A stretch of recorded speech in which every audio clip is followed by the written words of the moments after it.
receive more rhema from you concerning tonight.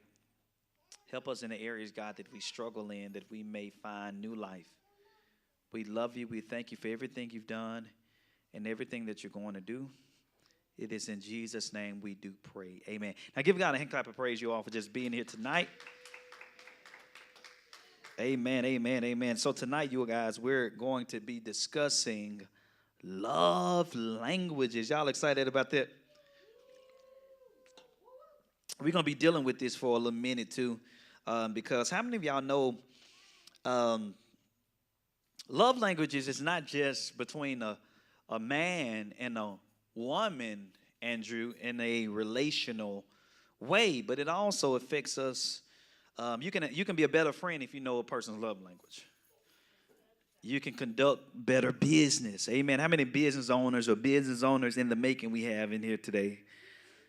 If you learn love language, you will see that love languages also can affect you in the marketplace in a positive way.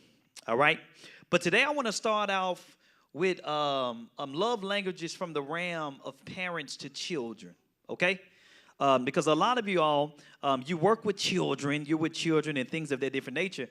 And it's important, Darius, to know that children also have a love language.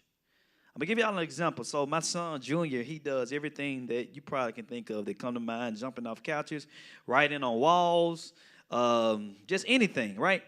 And in other words, Junior, he does a lot of stuff. He acts out. He takes his sister toys and go hide them, and he does all these things, right? Things that people say a boy would do. And I realized that telling Junior, hey, Junior, you shouldn't do that. Junior, stop it. It's not good. You know, you should be a good boy. I realized, Talisha, that don't really work with Junior, right? Because you can talk to them, especially little boys. You can talk, and they still gonna do, right? They still gonna do what they want to do, right? So I realized that verbal reassurances that I've been giving Junior didn't mean nearly as much to him as a hug. Why is that? Because his love language is physical touch. I'm talking about a child, you all. Because Junior's love language is physical touch. I found out, okay, maybe this is why he's closer to his mother than he is to me when he was growing up, right, Darius? Because she was the one that consoled him. She held him, right? She let him sit in his lap, right? Did a lot of hands-on affectionate things. And hear me, children usually flock to those who express their love language a little more than the other. I'm going to say that one more time for the parents in the room.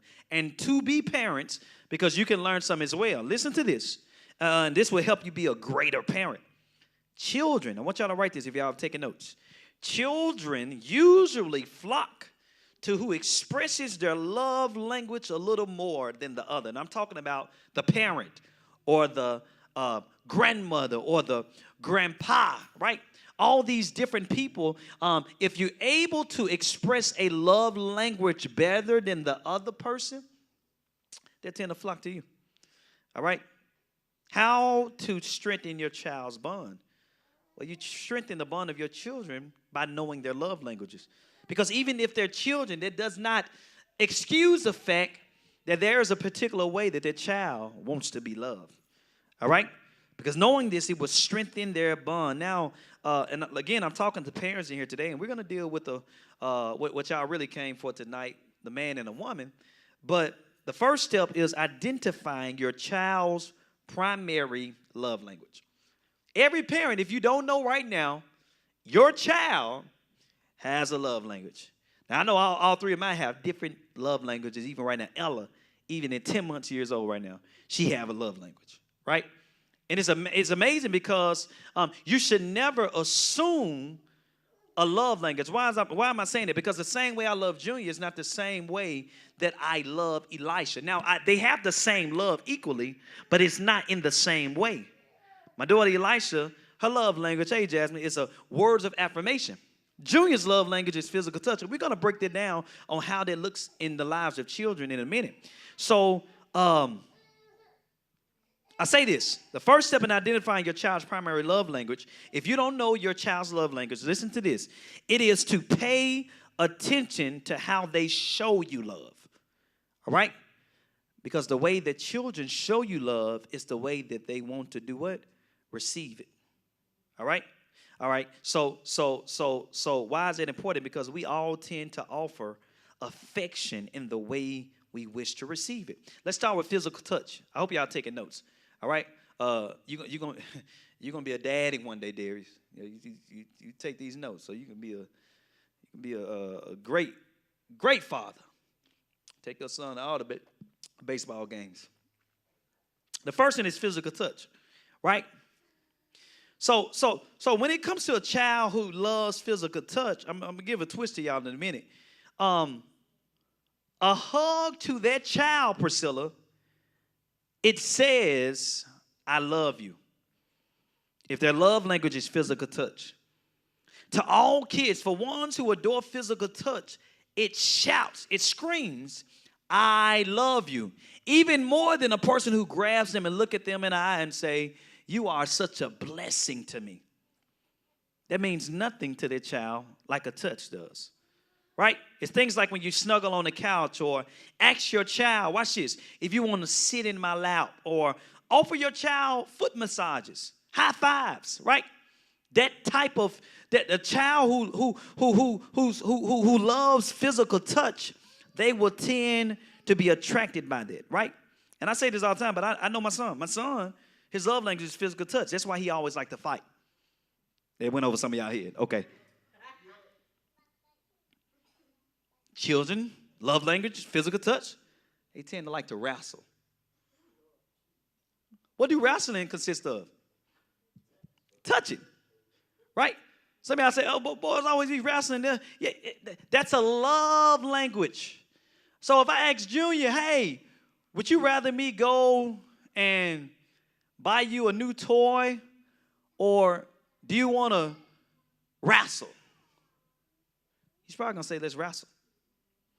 Why? Because that's his primary love language. I'm talking to parents or parents-to-be because this is very important as you, matriculate through parenthood. Another love language of people who like physical touch or children is playing sports and even tag. How many of y'all got children like to play tag? You run around the house and all that, right? So when I participate in these things, this is the optimal way that I express my love to him, right? And again, I told you my children have different love languages. Ella is not physical touch. Ella is definitely, it's quality time. Ella wants you to sit there and look at her in the eyes and sit in the bed with her all day. Right? Her love language is quality time. All right? Now, if your child's love language is physical touch, this is what you need to avoid. Because I want y'all to hear me very carefully when I say this. Children whose love language is physical touch, you got to be very careful when it comes to disciplining them. Okay. A slap or a spanking is hurtful to any child, but it is devastating to those whose primary love language is physical touch. Right? Because you're only one act away from abuse. Have y'all ever heard, don't whoop a child when you're mad? That's a real thing. You don't discipline a child when you're mad. You go sit down and chill out. When you come back to your senses and now you go for it, right? Now we in the church, we understand you don't spread the rod of correction, right? Because most of us who are good citizens, it's because grandma, mama, and daddy, they took care of business, right?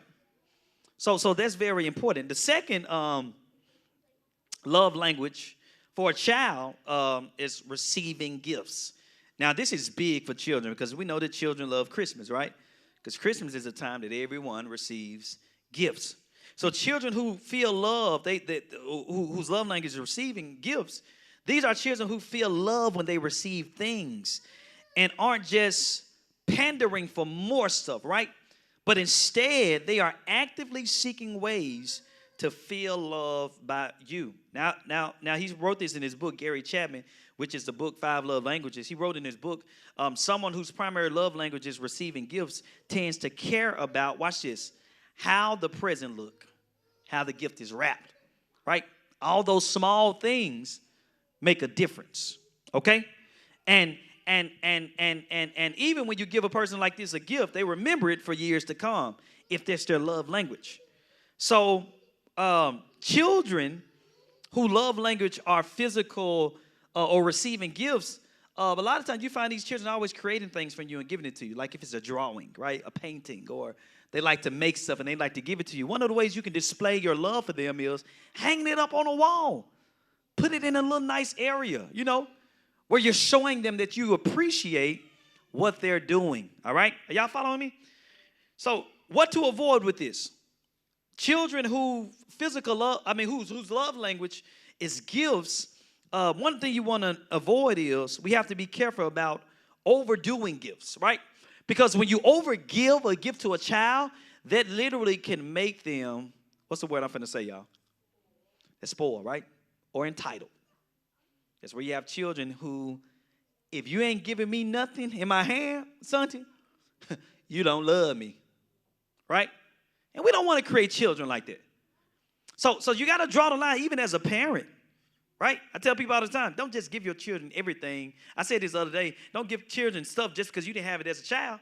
It's not, it sounds cute, but when you think about it, you're creating something that will be a problem later, all right? Third, number 3, words of affirmation. We're still talking about children. We're going to get to adults later, y'all. But we're talking about children and parents because I believe that this is something that can help people who are parents, single parents, however the case may be. It'll help you be a greater parent, even as a teacher, right? If you deal with children and know their love language, I promise you it will help you a whole lot better. Words of affirmation.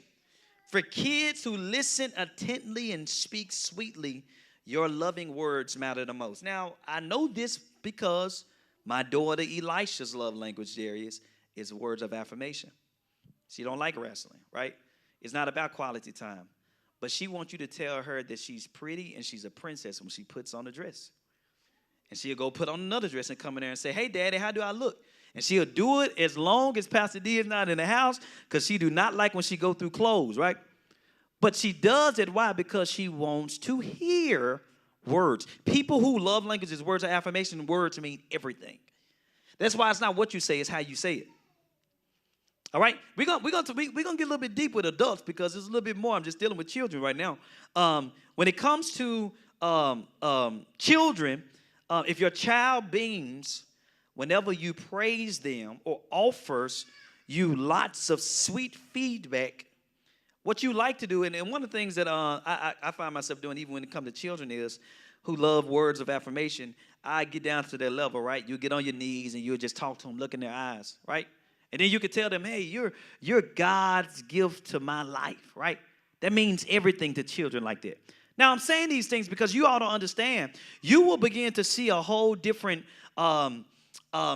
feedback from your children or from children around you when you love their love language.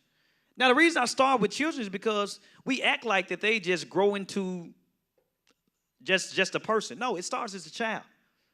Most adults today that's dealing with issues, it stems from childhood.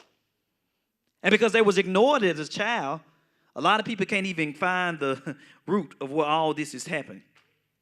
It started as a child, so we have to begin to do things right, as even on a child's level, right?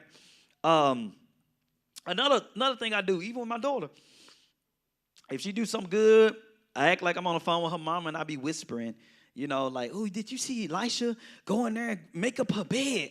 And guess what Elisha do? She go back in there and try to make up her bed again. It's words of affirmation, okay? Now, what to avoid when it comes to children who love languages, words of affirmation? You want to avoid insults. It's even as an adult. If their love language is words of affirmation, words, it don't just cut words, they would destroy. They cut so deep. And in particularly, it's important for these kids to hear the words, I love you. Standing alone. Not I love you, but. Does that make sense, y'all? I love you, not I love you, but, right? Because the word but means what? What but means, y'all? It's a condition. There you go. It erases everything that was said before, right? Like, I love you, but you got to start cleaning up the house more. Like, how about I love you? Okay? And then an hour later, hey, baby, you can do something about this house. I'm just, it's not what you say, it's how you say it, y'all. It's wisdom. 4 words, acts of service, right? Now, acts of service may be the most peculiar sounding love language, right? But to kids who speak it, appreciate thoughtful gestures like buying their favorite color toy or buying their favorite snack, right? All these are important to children. Another thing, children who like acts of service, when they shoe untied, you show them love by getting on your knee and tying their shoe. Sounds so simple to y'all, right? Like, Pastor, that is so easy, but y'all don't understand. Those are small things. It makes a whole difference. When you begin to study love languages, I promise you, your relationship with people in general will be greater. That's even on a child's level, right? A lot of people, if you find a person to get along with everybody, is a person who kind of, in a sense, mastered love languages. They're able to meet a person, and they can just watch them and notice, okay, that's their love language. This is the route I need to take in order to connect with them. All right? What to avoid with this type of child who love language is acts of service?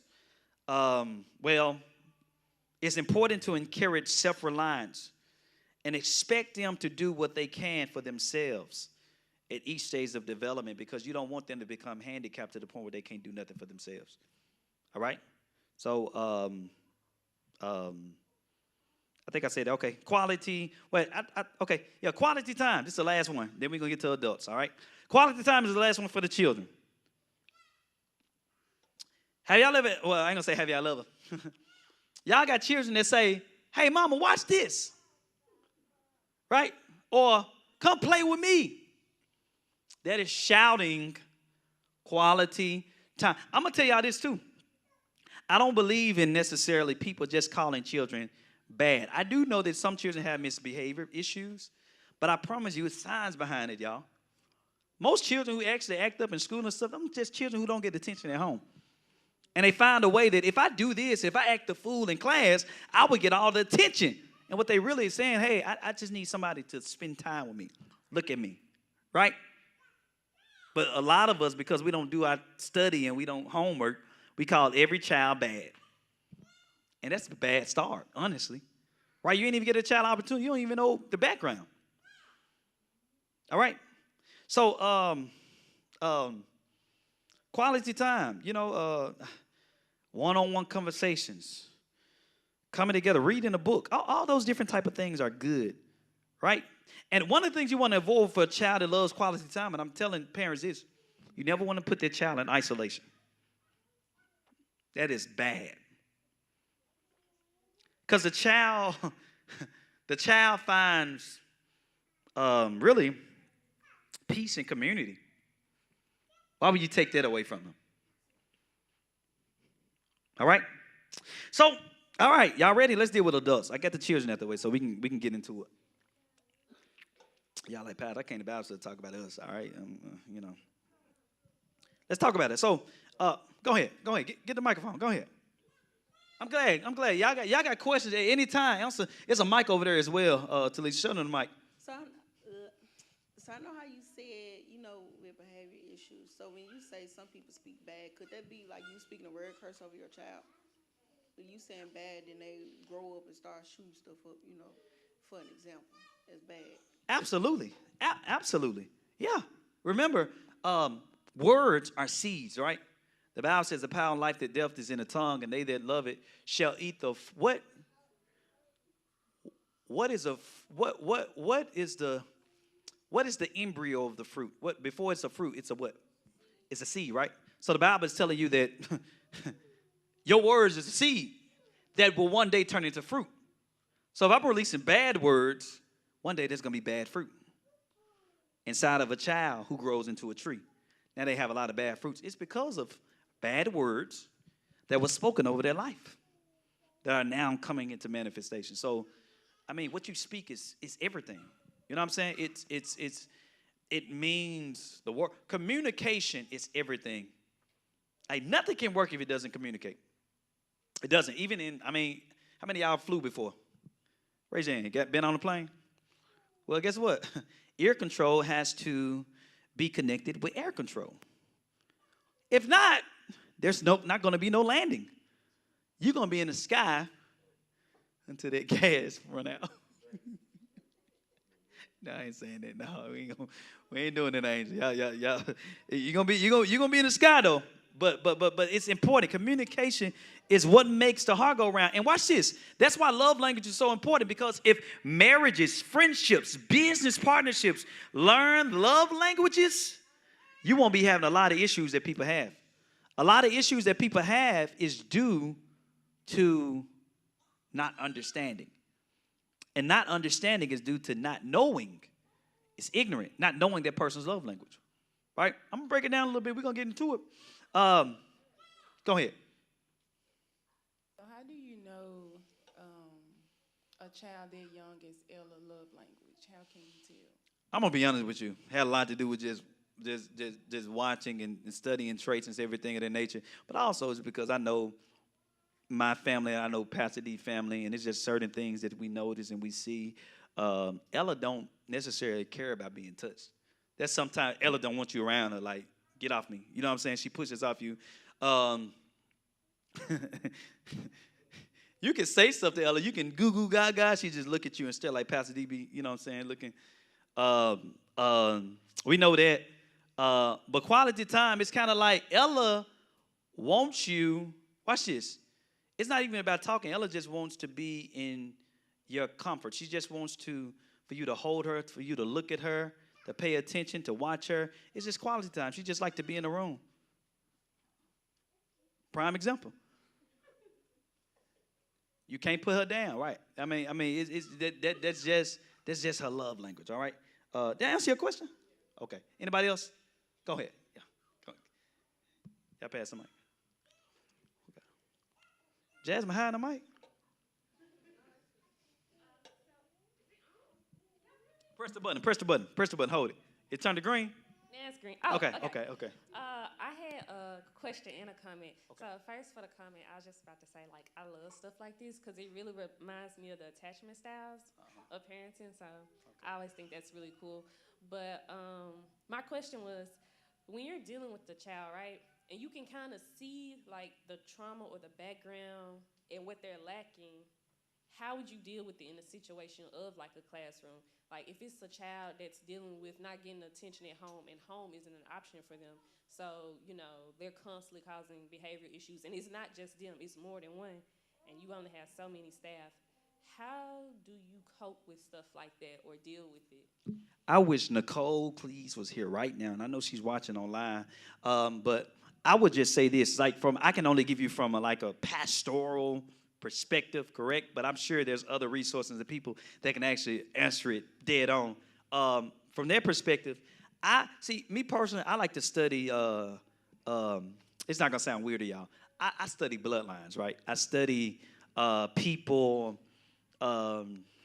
children, parents, because whatever they're acting out, it comes from somewhere. It's stemming from somewhere. And you know this by even watching them, there's a lack of something in some place. So the first thing that I would do is I would go to the source, which is not their parents, because I know a lot of times you can't just go directly to their parents. You know, I would just, go to higher up and just kind of like bring attention to the situation that's going on inside of my classroom, making awareness of that, right? Creating a report. But then after that, if they don't do nothing after that, apparently I would even, wait for their child to get picked up and try to, create a relationship with the person who's ever in charge of their parent, right? Because I believe that children are just products of their environment. That's really what they are. And a lot of times, that's why I don't believe in necessarily calling children, oh, you're bad. It's like, no, that child is just doing whatever it is that they are seeing at home. You know what I'm saying? They're just a product of their environment. So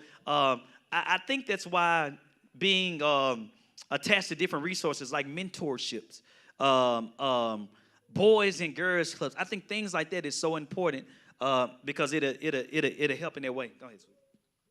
I would also say through love and kindness, but also setting up boundaries, letting them know or letting them experience that love, but understanding that even though I'm loving you and I'm being kind and I'm showing you some type of attention, you still have to do what it is that I'm telling you to do because you do see, at times, working in the school system and dealing with children, you have those children that may act out because they don't get that attention. And so it's like showing them that attention in that moment and letting them know that you love them and care about them, but you also have to continue to redirect them back, if that makes sense. That's a balance because my first thought is like come on, man, let me have a conversation with you. Most men, they think like that, you know what I mean? Let me come talk to you. But I know from your perspective it's a little bit different. So that's something I do. Begin to just a report and just follow up from there. You know what I'm saying? Because I feel like if you really want to change or affect a person's life, I always believe that relationship has to be established. And I think that general, just not even in church, but I just think if you really want to affect a person's life, you need to make sure that there is a relationship. Because I always say this all the time, you can't clean fish until you catch fish. You got a lot of people that's trying to clean what they ain't caught.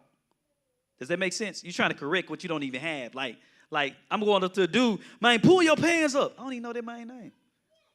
You're like, bro, and then we wonder why even as much anointing you got, you don't got common sense to just not go up to people and just say certain things because to people out there, that don't mean nothing. And then we wonder why we get, I don't want to say, but cursed out and stuff like that. You can't clean fish until you catch fish. Once you catch them, then you clean them. Otherwise, you're going to be cleaning some, and it's going to be going back into the sea. So I think relationship is real big. Comments, questions? Go ahead. Give her the microphone. Get a microphone. Darius, you going to give her the microphone? You going to preach Friday, man. I was just wanting to know if your children can have more than one love language. Absolutely. And that's actually what I'm going to hit up in a minute. So you do have a primary love language, and they say a secondary love language, and everything else falls under that. So, yes, absolutely. Absolutely. Most of the time, people who tend to have who love language, acts of service, quality time is somewhere near. You know what I mean? Because some of them are just so close to one another. But yeah, to answer your question, it's primary and secondary. We're also going to put out a test for everyone in here that don't know their love language. We're going to airdrop a test in a minute so you guys can actually take it and you will know what your love language is. But we got another question. Oh, go ahead. Yeah, come on with the questions, y'all. This is good. I know how you said. They can't hear you. There we go, birthday. Okay, so the one, it's the one where you was like, you just give your kids gifts. Isn't it accessory or no? Which one is that? It's receiving gifts. Okay, well, I guess you know how a lot of generational stuff, like you stop being a parent at 18 when the kids turn 18. How would you balance the two with not spoiling your child, but still providing for them too? So you got to deal with the fact of guilt, because guilt plays into why people do things that they don't necessarily supposed to do. Because when you get, just say if you come into the child's life at 18 and you ain't been in their life, that's guilt right there. So you feel like I got to make up that time I wasn't in their life. So you sometimes people in situations where they overdo, but again, what we said earlier, that turns people into, they have this entitlement. And when people are entitled, those are some of the hardest people to deal with. Because they already have an expectation even before they meet you. For real, think about it. Even relationally, when girls have this, my man got to be this tall, he got to make this much money, and you ain't even graduated high school. No, for real, that's an entitlement issue that a lot of people don't really think about. That's entitlement, because people are entitled, and that comes from overcompensation for whatever. But I just think the balance is, of course, you give gifts when behavior is right, when people, it's kind of like I mean, you can do things just because, but when it comes to children, you just have to play you have to be a balance. You have to be a balance, right? You don't want them to think that every time they go to Walmart, they're supposed to get a toy. Lord. Anybody else? We got some? You good? You good? Okay. We about to deal with adults, right? So, now we was talking about love languages. Now we know as we get older, we learn the golden rule. What's the golden rule, y'all? Treat others. You teacher, you work at children, don't it? But you do some with kids. She's just the golden rule. Okay, yeah. Treat others the way you want to be treated. That's the golden rule, right? However, as an adult, when it comes to love languages, y'all, that backfires. It backfires because it says treat others the way you want to be treated. But it backfires in our relationships. Why? Because the way that we attend to receive love is not the same way we should distribute love. Does it make sense? And a lot of times as an adult, we don't ever slow down and think that that is the reason why I'm not able to connect with that person that's driving on the passenger side, right? Because what I give, I can't attend to receive that. And I'm talking about in the realm of love language. Prime example. If your love language is physical touch, guess what? After y'all finish arguing, if that person's love language ain't physical touch, they don't want you nowhere near them. Don't talk to me. Get away from me. Right? But see, now you get upset and mad because now you feel rejected. When the truth of the matter is, she wants you or he wants you to express love. Not your love, but their love. But we don't talk about this again, right? Because we love people the way that we want to receive love. And let me say this real quick. And we know the word ignorant. Let me say this disclaimer. Ignorant means you don't know, all right? It is ignorant to assume love. It's ignorant, right? That's why I understand people. Well, I was with this person and that person and that person and this person. Well, you ain't with that person no more. It's a new human being standing in front of you that requires a new type of love. And if you have not connected with them on a deeper version, it's because you're unwilling to go to that point of loving them. And the truth of the matter is, especially if you've been in one relationship your whole life, and there's nothing wrong with it, nothing wrong with it. You know what I'm saying? But the thing about that is, you may be used to loving one type of way. And your problem in your relationship could be your unwillingness to learn a new way to love. Now, this is not just relational, but it's friendships, business relationships. We're going to talk about all that different type of stuff because it's interesting. So, knowing your partner's love language and letting them, somebody say letting them. I need my introverts to hear me, please. If you're an introvert, y'all need to hear me carefully because introverts don't want nobody in their world. Right? They want to live by themselves in their head, and you figure it out. Ask the Lord, and he can tell you. And if the Lord don't tell you, then you don't got no prayer life. Like, y'all, come on, chill out. You need to talk and let them inside of your world. That is why I said knowing your partner's love language and letting them know yours is a way to help you both feel love and appreciate it. Ain't that the goal? For y'all both to feel love and appreciate it? Not just one person, all right? So let's deal with it. Number one, words of affirmation. Now, y'all have an understanding of this, and I'm just going through it again before we get into deep discussion. Words of affirmation is about expressing affection. All right, y'all write that down. Expressing affection. Not making affection, having affection. No, it's expressing affection. People who love languages, words of affirmation. Words are everything. So guess what? If you ain't talking, I don't feel no love.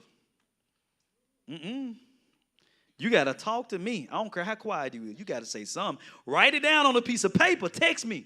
Do something. All right? They feel love through spoken words. Watch this. Praise and appreciation. And the problem with a lot of us is we have confined this type of love into insecurity. Are y'all hearing me? We've confined it, which means that if a person or if a woman wants you to tell them that they're beautiful, that doesn't mean that she's insecure. That just could be her love. If a man wants you to say, hey, I'm the man, that don't mean he's insecure. That's how he expressed his love, her love. And it's very important because a lot of us, again, when we don't understand, you just say things. I ain't finna deal with that. He got short man syndrome. No. That is the way he wants you to express your love. If you look, I'm telling y'all, like, you gotta understand. Your life will be easier when you understand love languages. All right?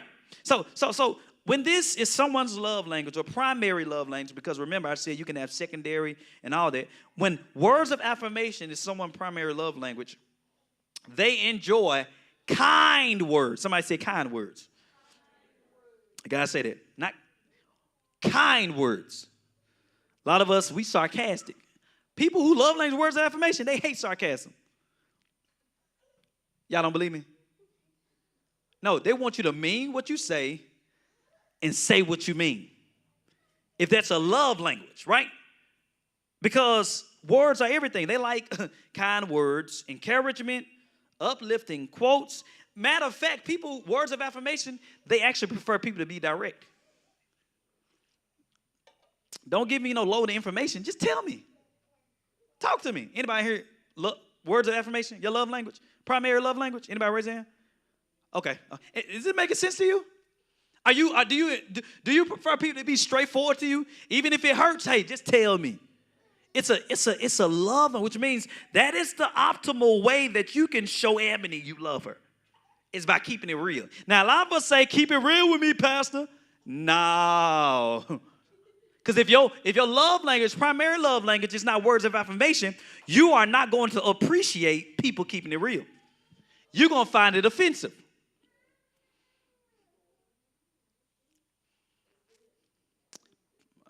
I'm trying to help somebody. You will find it offensive. So stop saying keep it real when you're not ready for people to keep it real, right? So this person who had this type of love language, they can be loved through again like stuff like texting them quotes, right? Nice little uplifting quotes, cute text messages, right? You can make a person's day by complimenting them.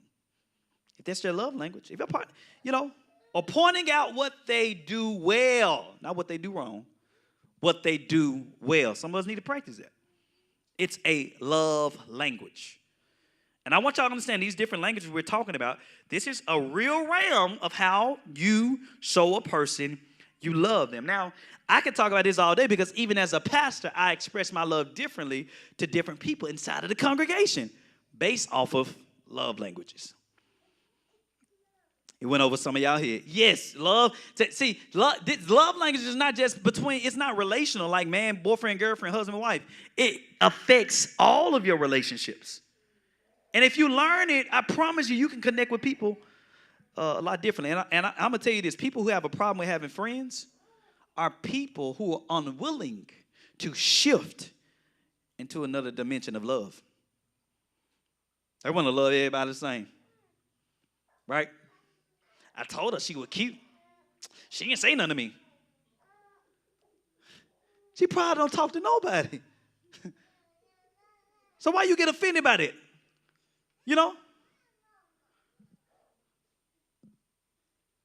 All right, let's deal with quality time. Anybody quality times in the house? Anybody quality time? Number one. Okay.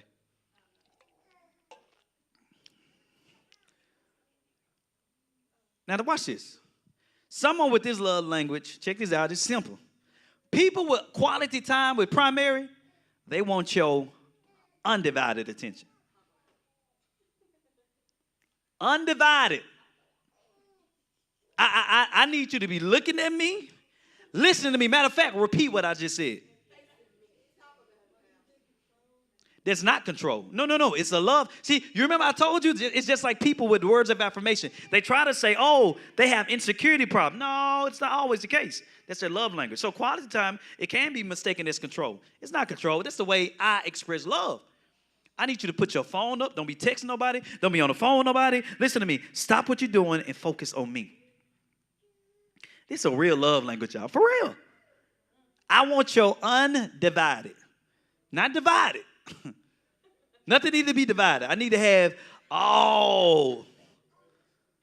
I want your undivided attention. Matter of fact, we're about to watch this movie. And we need to pay attention to what's about to go on. Go. Give him the microphone. Go. Give him the microphone. We want everybody to hear you. Come on. I'm about to say, would you say this true in totality for guys as well? Because I feel like quality time my number one, but I don't be caring about that. Right. It's different, but check this out. You say it's a little different. You don't care about that, but check this out. Even when you chilling in your own space and you're doing what you're doing, it still requires your undivided attention, and you don't want to be steered to the left or steered to the right? Because you put a lot of effort in the time to something that you're particularly doing. That still falls into the realm of quality time, right?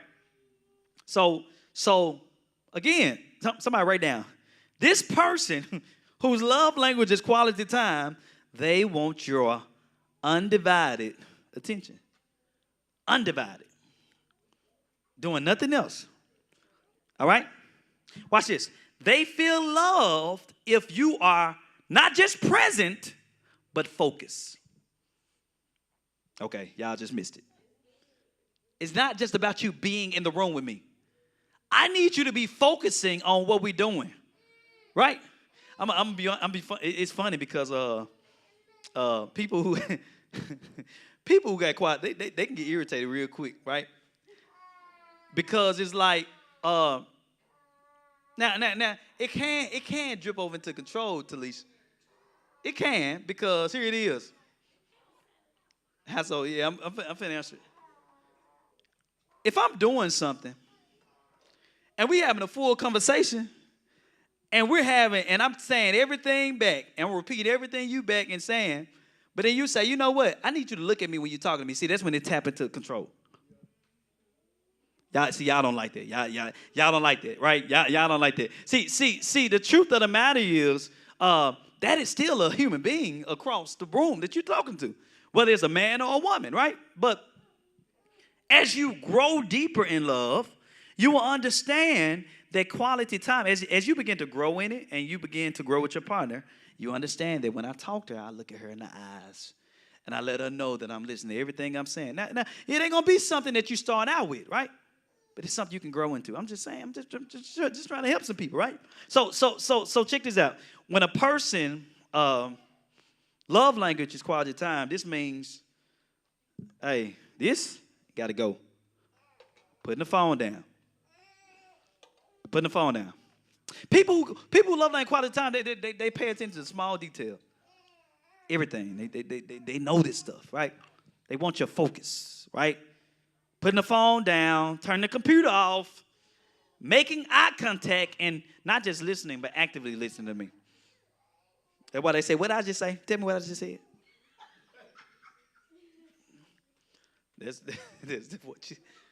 That's a love language. That's a love language, y'all. I mean, that's just what it is. Let's go on to the next one, all right? Physical touch. It's the third one. How many physical touch? Good. Now, let me go and bust some bubbles real quick because y'all mind somewhere else. Physical touch is not sex. Yeah, it got quiet because honestly, sex can fall into all five. If you really think about it, right? It's not sex. I need you to think a little bit deeper, right? A person with physical touch as their primary love language feels love through physical affection, aside from sex, all right? They feel love when their partner is holding their hand. It don't mean nothing to know. See, when your love language is physical touch, a person holding your hand, it means the difference. When we walking in a park, and if you holding my hand, I just feel I'm the most safest person in the whole wide world.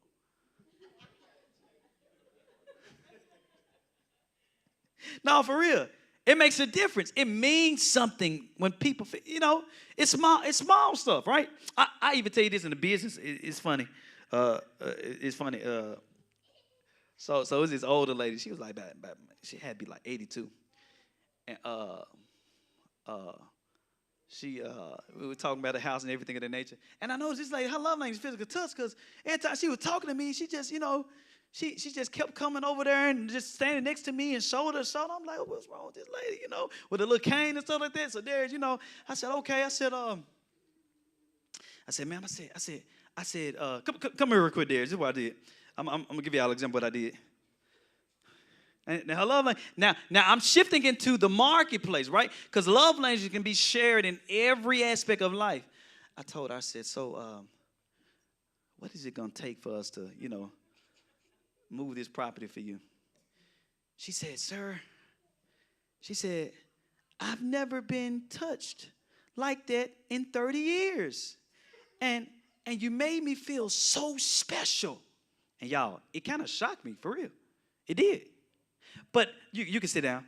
But that little act, it meant the whole world for her. Why? Because her primary love language was physical touch. That wasn't even relational. That was business. That was real estate, right? But what I'm saying is, guys, it's so important to know these things, to learn these things. And some of y'all in your mind, they'd probably be saying, oh, I don't know about all that. Hey, you ain't ready to shift. You definitely ain't ready to go to the next level, especially when it comes to money and everything like that, because that's important. Talking about clients and all this stuff when it comes to money. No, you need to learn love language. That's how you connect. That's how you have relations with people, right? Reason you don't got no clientele is because you want to love everybody the way you want to love everybody. You send everybody the same words of affirmation. Hey, come be with me. You can make $100,000 a year. Ain't nobody trying to hear that. Got to do something different. Shift. Learn love languages, all right? I said, they feel love when you hold their hand, touch them on their arms, right? Give your person a massage, right? At the end of the day.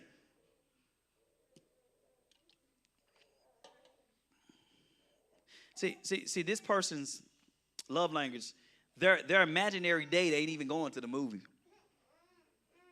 It's laying in the bed cuddling, watching the movie. Right? This is important. They simply want to be close to their partner's physical touch. All right? Now, let's get into acts of service. I know this very well. Now, acts of service is something nice to do to your partner that makes them feel love. Helping with the dishes.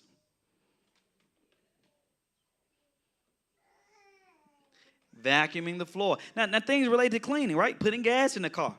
Running errands. If this is your partner's main love language, is active services, they'll notice and appreciate, watch this, the little things you do with effort. It's the small things. I say this all the time. In the middle of the night, I go in the refrigerator, I put a green tea in a freezer and get it just out before it ice up. And I just I open it and put it right there where my wife is. She wake up. Then I feel somebody coming real close to me in the bed. Right? Because that mean the world to her.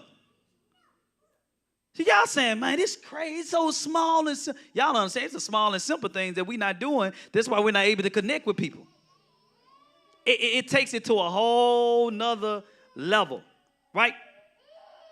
This is so important, so important. It's becoming a servant. That's really what it is, right? It's a servant, acts of service. Let's deal with receiving gifts. Now we know what receiving gifts is, right? That's somebody's love language. They like gifts, right? And let me help somebody real quick. It's not expensive gifts. It's not always about gifts, right? It's the thought behind what you do. People who enjoy receiving gifts as a part of their primary love language, it's important to them. When you take the time to pick out a gift, it means everything to them. Don't just run and get me something because you want me to get something. Now I'm going to get mad at you because you didn't put no thought in it, right? Does this make sense? Now let's talk about this real quick because I know a lot of y'all talking. We just hit on them. How do I identify someone's love language? This is where we get into when you meet a person, and this helps even when you're dating, right? Singles in here, praise the Lord, is about to get married and you're gonna find them a boo and all the different type of stuff. This is important for y'all. How to identify your love language in a relationship. These are questions I want you to think about. In a relationship, do you feel more love when your partner tells you I love you or praises something you did? Huh? Do you feel more love when your partner tells you I love you or praises something you did? Y'all hear the different answers? Right? Different answers? Or, watch this. Do you feel more love when they surprise you with a meaningful gift? Or watch this. Do you feel love when they run errands for you? Do laundry?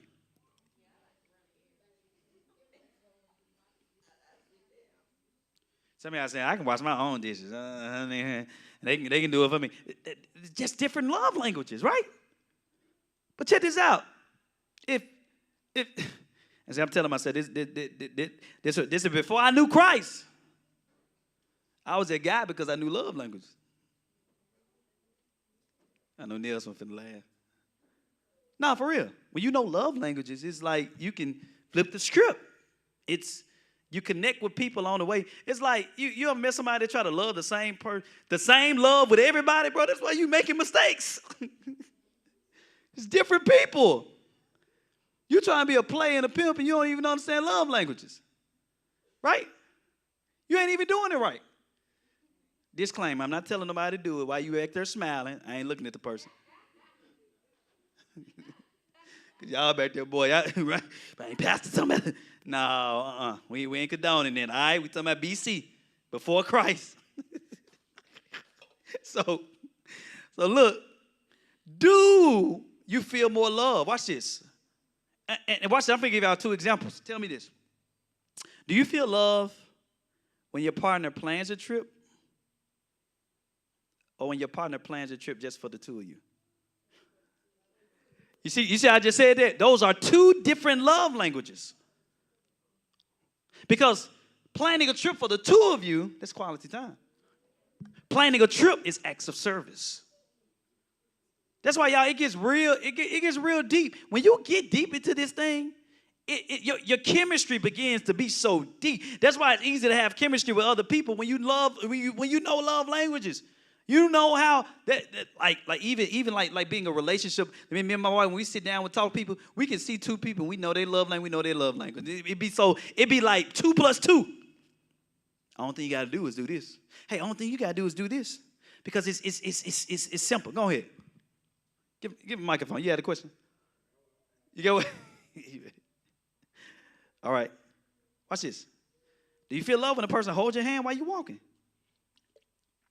All these things are important. Why? Because love languages, it promotes selflessness. When you are committed to learning someone else's love language, Watch this. You are focused on their needs rather than your own needs. Now, people who don't think this teaching is important, it's because they selfish people. They don't want to learn nobody else's love language. I want to love you the way that I want to receive love. And that's why you're not growing in intimacy. Married couples, you can have sex all day long and ain't grow an inch in intimacy because you're not shifting when it comes to love languages.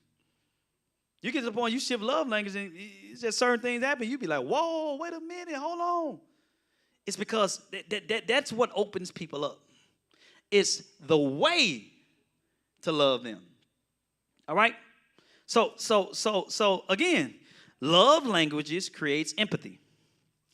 As you learn about your partner's love language experiences, you learn to empathize with them. What do empathize mean? Empathy. What do it mean? There you go. Connect, feel. Right? It helps you to step outside of yourself for a moment and take a look at what matters or makes another person feel significant in love. And sometimes if we step out of our perspective, we'll see our relationship change on another level. Oh, Pastor, I'm waiting for the one, and I just need the right one to come and everything. Listen to me. Love language, I promise you, there's a whole lot of stuff that you won't even be going through, and there's a whole lot of stuff that will actually be coming into your life when you really understand these things, right? You understand these things. Love languages also help maintain intimacy. Because regularly talking about what keeps your love tanks full can build more understanding. Why is the understanding so important, y'all?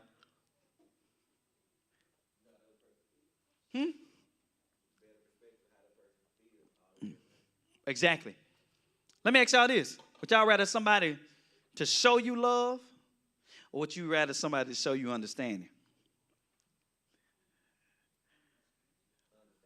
Y'all say understanding? Huh? Nobody said love? Huh? You said love. Would you rather a person to show you love or show you understanding? Go, talk. The understanding is going to show you the love. Because love is an act and a feeling and everything else. So you show me understanding, by default, I'm going to feel the love through the understanding. Okay. Because point example, like you were just talking about when you paying attention to each other, like you want that attention. We were talking about something on the way here, like just watching a movie.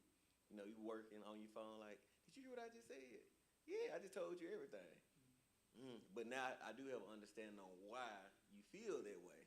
So I can, by me making the adjustment, that's showing love and understanding it. He got it. Okay. Like you leaving yourself open and all the other stuff come along with it. I like that. Go ahead. What you about to say, Livy? And Livy can have a rebuttal. Go ahead. No, not really. I just getting an understanding. You said love or understanding. When you get an understanding for that person, then you know how to love them because you understand what does love mean for them. That's it. Okay. That's good. Somebody else? You finna say something? I got a question. Go ahead. This, no, don't y'all start with me. Hold on, wait. Hold on. Before you go, hold on. Let her say what she finna say. Ebony finna say something. Go ahead, Ebony. Go say what you about to say. I know Lynette finna go. I was just going to say, for me, I'd rather be shown love because with understanding, I kind of feel like it's great that you understand me, but if you're not going to do nothing to help me, if I'm crying, you like, I'm finna get evicted, I'm finna be homeless, and you like, I understand what it's like. See, that's where I'm finna get ready to go. That's where I'm finna get ready to go. Go. That's the point I'm finna make because, listen, just because I understand your perspective, that don't mean I'm going to empathize with you. That's true. That don't mean that I'm going to, hey, I understand you can't pay your phone bill, but. But and it's a difference between you understand, and understanding. Understanding, I feel like, in my mind, is applying what you know. That's an understanding, not just knowing. Now, you're going real deep. When I say understanding, I'm just saying understanding, just straight up. No, I get what you're saying, but now I'm just talking about just understand, like you understand. But see, understanding, it's just a okay. I understand you saying I see it from your perspective. Understanding don't mean agreement. I don't gotta agree. I don't have to understand you don't mean I have to agree with you. I can see it from your perspective. That don't mean I agree with your perspective. Does that make sense? That makes sense? Go. Give him a mic. Give him a mic. We coming to you, Lynette. Remember what you're saying. We come to you. So I mean, even if somebody's attempting to love you, but they still have a lack of understanding, wouldn't there be a point of conflict right there?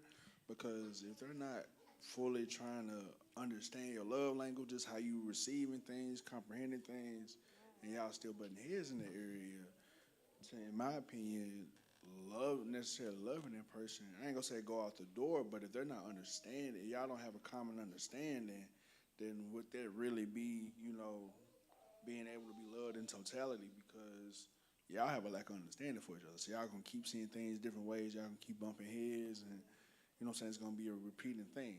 In my head, that's how I see it. That's why I say understanding is a little bit more important, because kind of like what Nessa was saying, if you can understand somebody, eventually you're gonna get to that point where y'all able to love each other correctly, versus one person saying, "Oh, this is my love language. This is how I view things. This is how I receive love," but with the understanding, y'all say, "Okay, cool.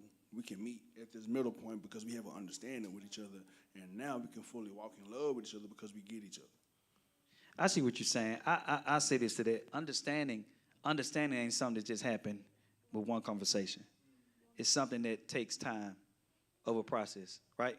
How many of y'all passed the test that you just studied for the information one time? If it was a huge, a whole lot of stuff. Y'all some geniuses in here then, because take me a little bit days and weeks to study for some. You know what I'm saying? I have to, it's a lot. It depends on how much you need to understand. Now, when it comes to love, and here's the scary thing. Now, I don't need to say scary thing. Here's the thing about love that a lot of people don't really realize. Love in situations actually has a way of shifting love, which means that what used to be my love language can possibly shift. You see what I'm saying? Yes, but again, it goes back to what I'm saying. Time, right? That's why I feel like if both people are focused on understanding, I think it's okay. But when you have a person that's focusing on being understood and the other person focusing on being understanding, you will have a lot of heads bumping, right? But if both are seeking to understand, you're okay, but also giving each other the grace and time to grow together. Now, we've been together for 8 years. It's some stuff I don't need to be telling you. What have you been doing for the last 8 years? You see what I'm saying? It's just true. It's some things that I need to, understand. Go ahead, Lynette. Come on, Lynette. Okay, back to physical touch. When you said working in the work field with that touching, what if you're in public and when nobody touching on you, the personal box type stuff? You talking about somebody you with, or somebody you dating? No. Okay. I forget that. That's why. No. That's where. That's Don't where touch me. That's my personal space. That's why discernment comes in. Remember, you read people, right? You can feel people. You can tell when somebody with certain things, with somebody with. You in the workplace when when somebody touch your shoulder, you in the public and you just That can be sex. They can run into sexual harassment and all this. That's how I look at it. Don't touch me. Okay. But and then what was the other one? I forgot about the understanding part. If you understand a person, but what if you're in a situation, you understand something, but what can I do to make a solution of the understanding?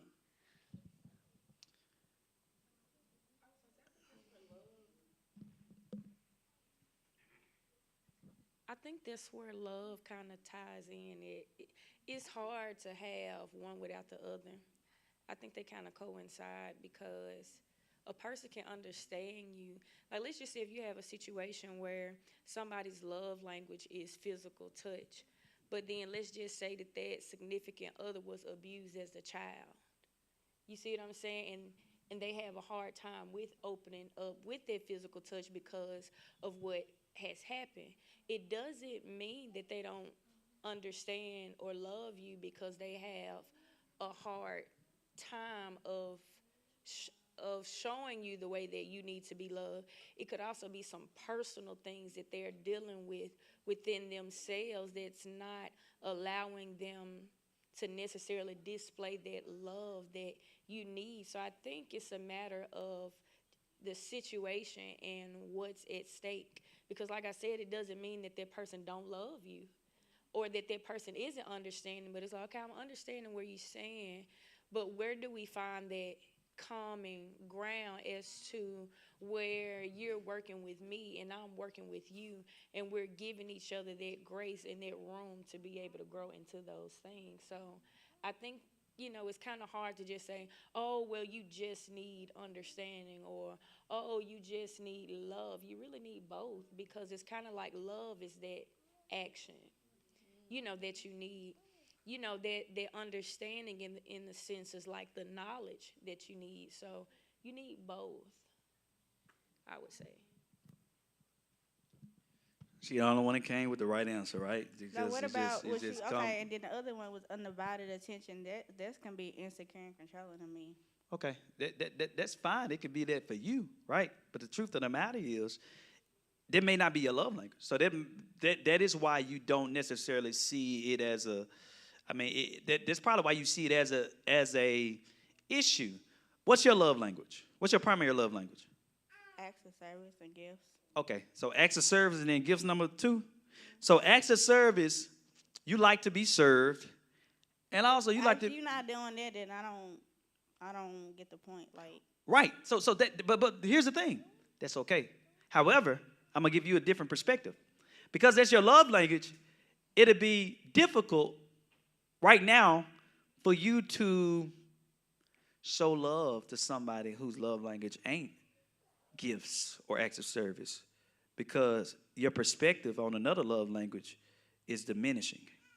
I say this because when it comes to love languages, you can have a primary love language, but it's very important to see them all equally. Because if you can see them all equally, you're able to distribute love to everybody the way you need to distribute love. You see what I'm saying? And okay, my love is acts of service, and I don't care nothing about words of affirmation. That's my least love. So I don't care what you say to me. Say whatever you want to say to me.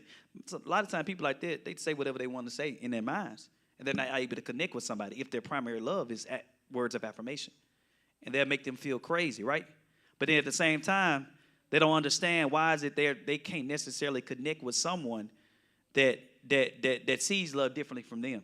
So I'm saying it to say, I guess what I'm saying to you is, it's very important to challenge yourself to see all these different types of love equal in a sense, for the purpose of being able to love somebody, whether it's a friend, a family member. We were talking about that earlier, family. Like if you learn love languages, I promise you, I guarantee you. And I'm not saying this is the in all healing to everything, right? Because there's just some people who don't care what language you come to them in, it ain't no end. All right, let's throw the disclaimer out, right? But however, I promise you will be able to steward your love properly, learning these things. I encourage everybody to get the book, right? We just touching on it. The book go real deep into a whole lot of different examples and things of that nature. Go ahead, give him a microphone. That ties back into like growth too, because love, when you like, I love you, your feelings are important too, but the other person, they're even more important. I use an example from my personal life. I first got 3 weeks into talking to each other. Hey, let's play the game. You know, it's a quiz you can take online. Ain't never heard nobody say that before. And we took time to go through it. For me, coming from where I came from, it was a better understanding of who I was getting ready to know, not necessarily about myself. Now, when it was over, it's like, okay, I know this was my score for this or that, but everything was kind of like in sync with each other. So, like, to her point, when you tap into the love languages, it's not always about you first. It's the other, because even when you talk about getting married, if you coming into marriage with I first, it ain't gonna work. It's a we thing. And when you put the other person in front of you, and they're doing the same thing, you're gonna be complete all the way around, because in those moments of like what Isaiah was talking about, you understand And in time, you start to be able to apply because it's a seesaw.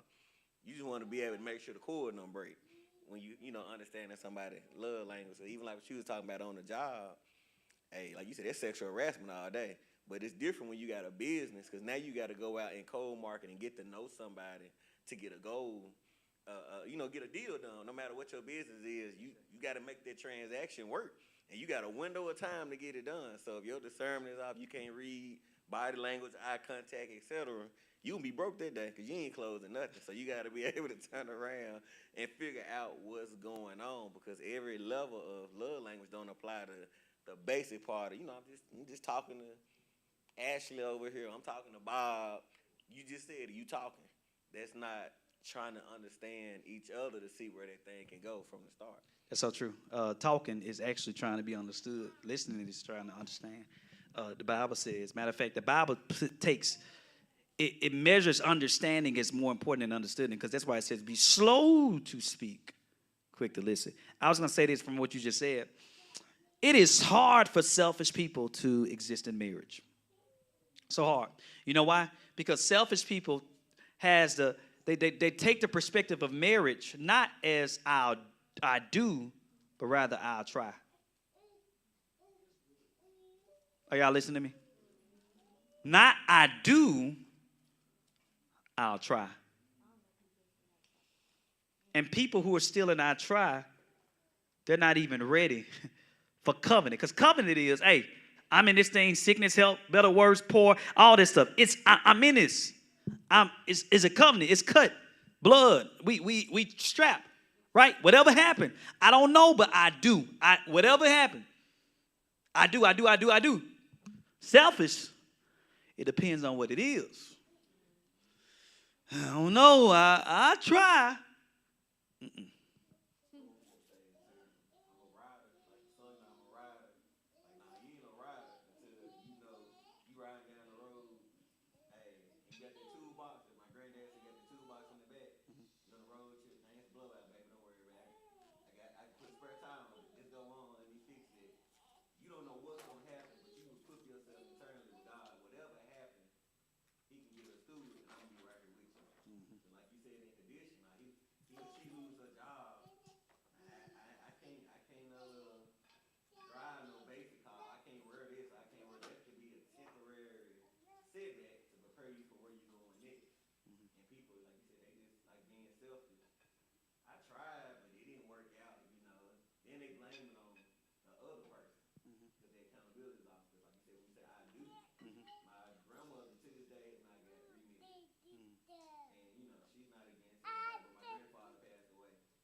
That's good. And she was like, you know, that's what she always says regarding marriage, because for our generation, everything is conditional.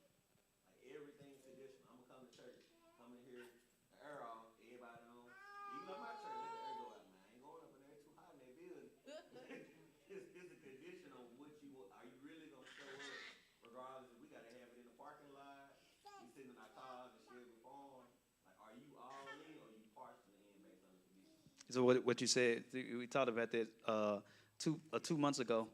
I think I made it. It's funny when they get when y'all get engaged. I actually said today, I said some people want a covenant, but it's actually convenience. Because convenience is conditional, right? I go to church if the air fix. That's to your convenience. Marriage has nothing to do with my convenience. If I got to go out there on a hot sunny day and real estate ain't working for a year, and we go, what's the first place I can hire? Because it's not about my convenience. It's about the covenant, what I agreed to. Right?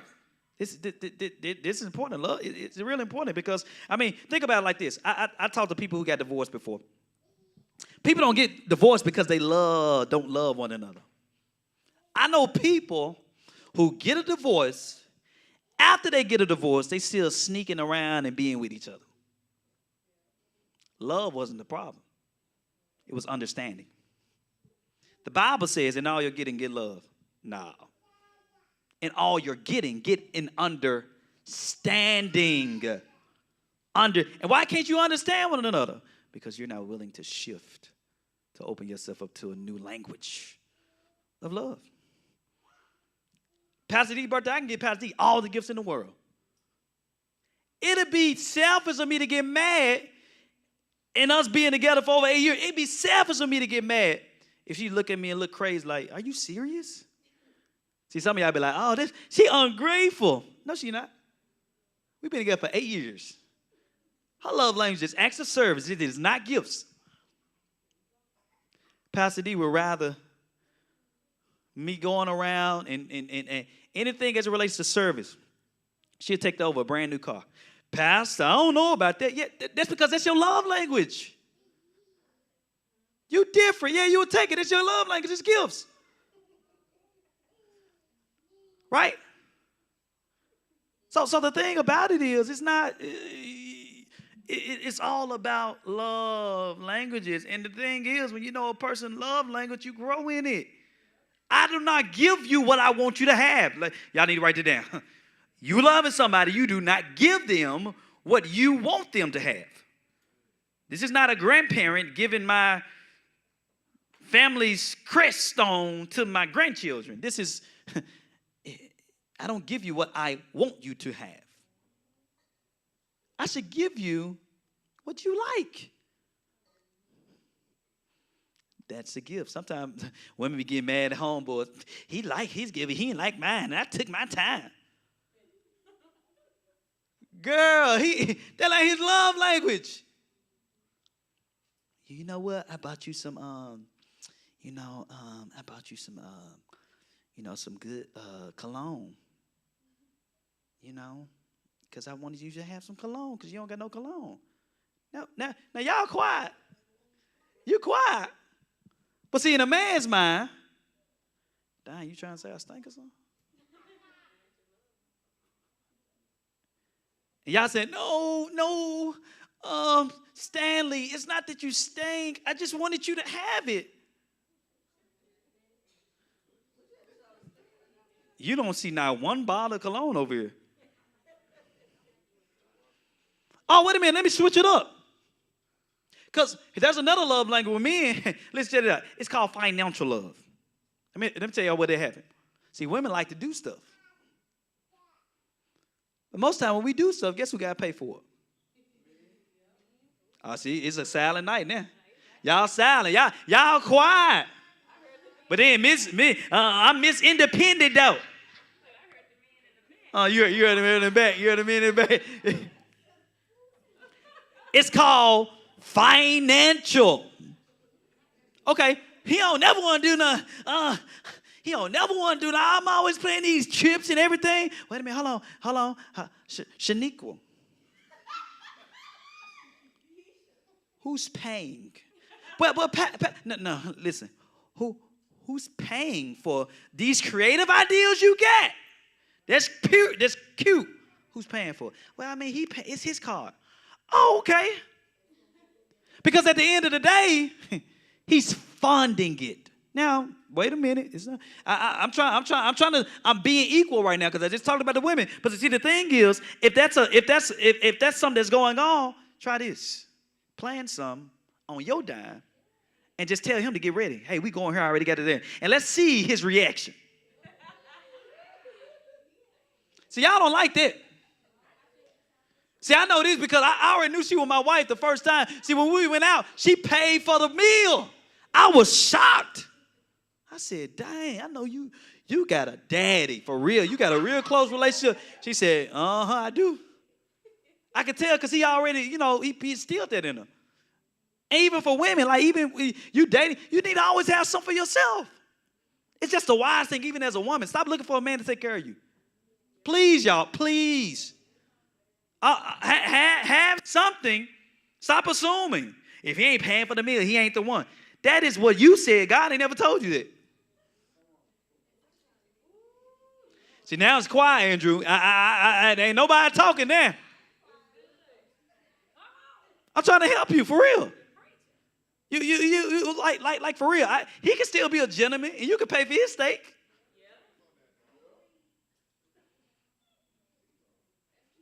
You said T-bone.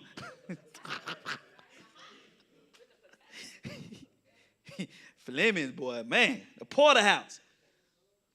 See. Go ahead. Livy got something to say.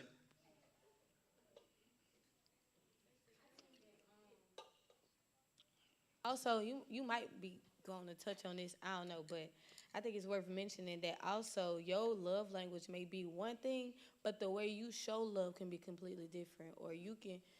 So I know that a lot of times people like, this my love language, this my love language, but the way you love people ain't always the way you love you want to be loved. You said now for your experience. I know you just got here a little late. We actually hit on it. So I mean, what you're saying is actually correct. So that makes sense. Y'all need go ahead.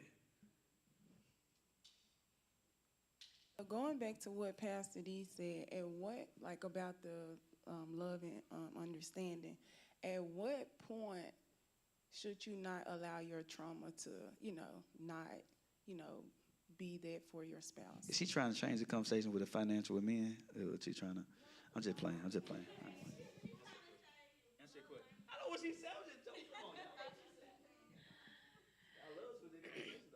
I think actually putting forth the effort and actually trying, because it's one thing, well, this happened to me and it caused you to, pull back. You have to step outside of your comfort zone.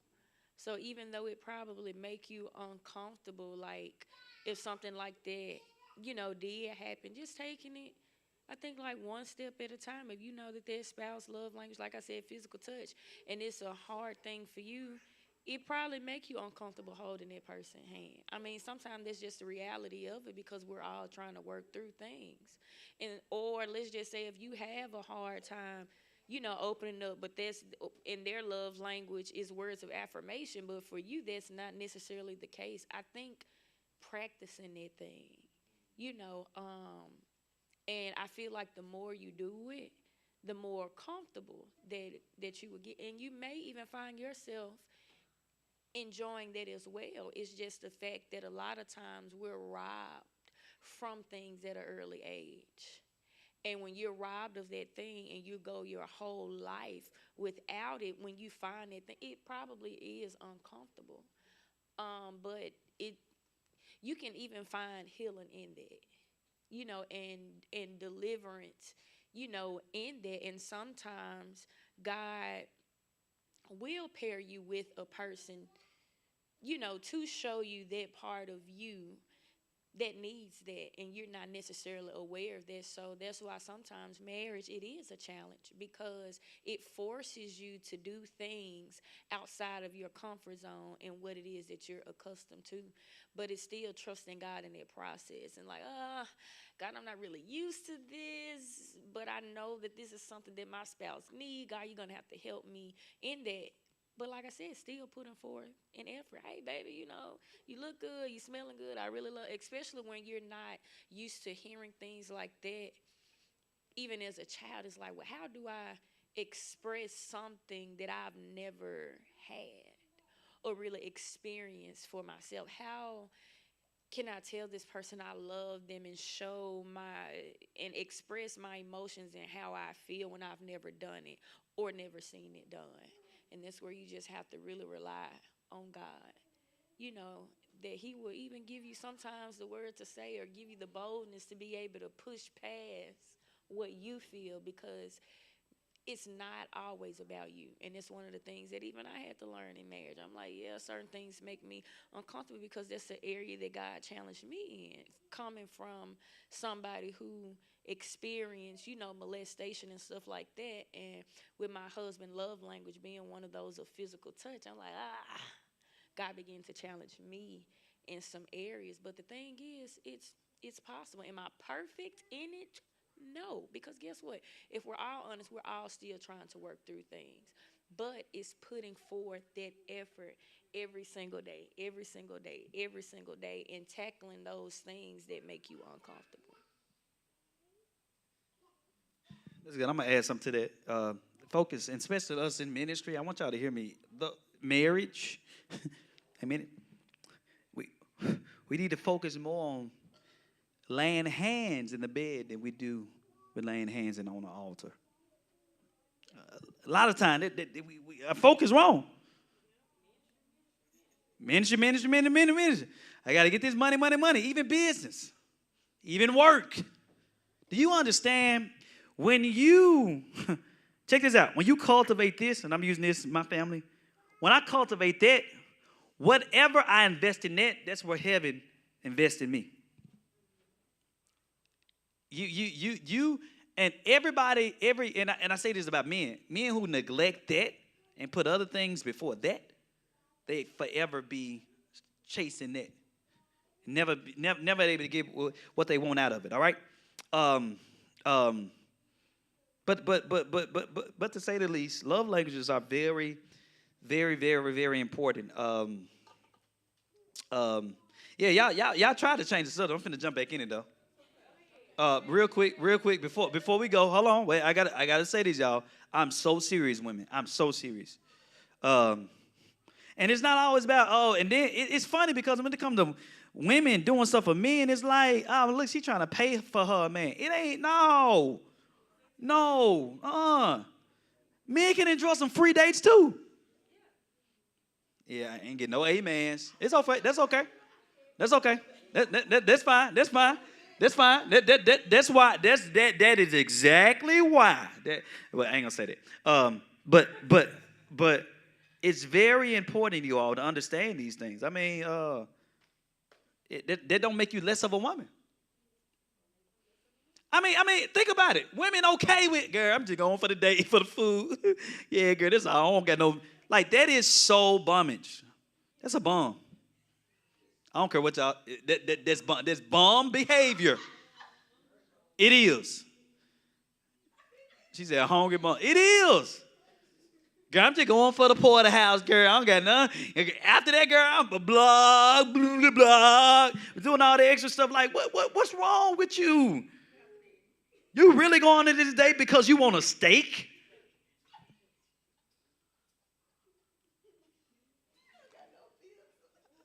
No, because the world needs to hear this because we only hear one way, right? And we think that's cute and cool. But the thing is, what if this man had every intention to do right by you? Can I be honest with y'all? I'm done with this. Most of the men that you probably looking for, he in your friend zone somewhere. He in your friend zone. You friend zoned him. Because you was after somebody that was your type. And your type was constructed from a lifestyle of sinning. What if I told you God never intended for you to have that type?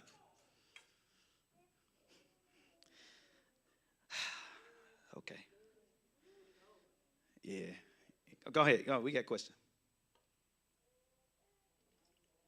So the times that I have paid for dates, because I do believe in it. Hey, man. Hey, can we clap for that? Just a minute. Men, come on. Can we clap, men? Because they in here acting like y'all Kim Kardashian in here. I'm going to get all my dates paid for. So, like, the times that I have done that, I've noticed that they didn't receive that very well. And they felt like I was trying to be controlling or take control. So, how do you even deal with that? You don't deal with it because it's actually a manifestation of a man who don't. Insecurity. Gotta be. Because here's the thing. What does that rob me of a man? Because you pay. We went to Moe's. My wife, we went out and get. She said, "Oh, it's okay." The lady came over and paid. I said, "Who came up here and paid?" She was like, "Oh, the lady you sit at the table with." See, this was new to me. This was new to me because she slid. Hey, Courtney, she slid it in there. I couldn't even see. It was a pile. You know what I'm saying? I said, "Oh, snap. Okay, I'm dealing with somebody that pay for meals now. Lord, upgrade." Yeah. Look. Check this out. I put in retirement. Pastor Fred. No free agent. She in retirement. She Jordan out here. Ain't coming back. But no, seriously, it was a realm where it was something fresh, something new. But I'm gonna tell you why a lot of women in the same situation, because they're not willing to open their mind up to something that's really not disrespectful. Don't make you look a certain type of way. Men want to be loved too. They Miss Pastor Fred, I got a comment. Hold on, I'm finna come to you. Because y'all so defensive when I start talking about the men. And that's the issue right there. No, for real, that's the issue. That is the issue. I'm so serious. If you can really see, remember what I said earlier, love language is all about seeing the perspective of the other person. It's not all about what you want and what you want to do. Like, no. Like, hey, baby, what you want to do today? I'm going to pay for it. What you want to do? Any man ever had that before done? Y'all ever had it done? Okay.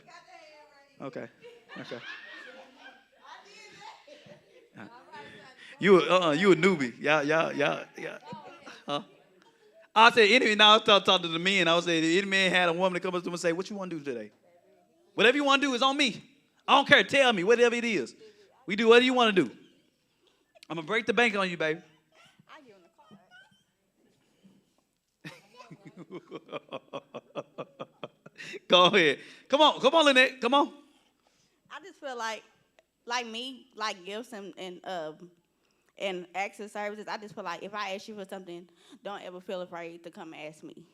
Don't ever feel what now?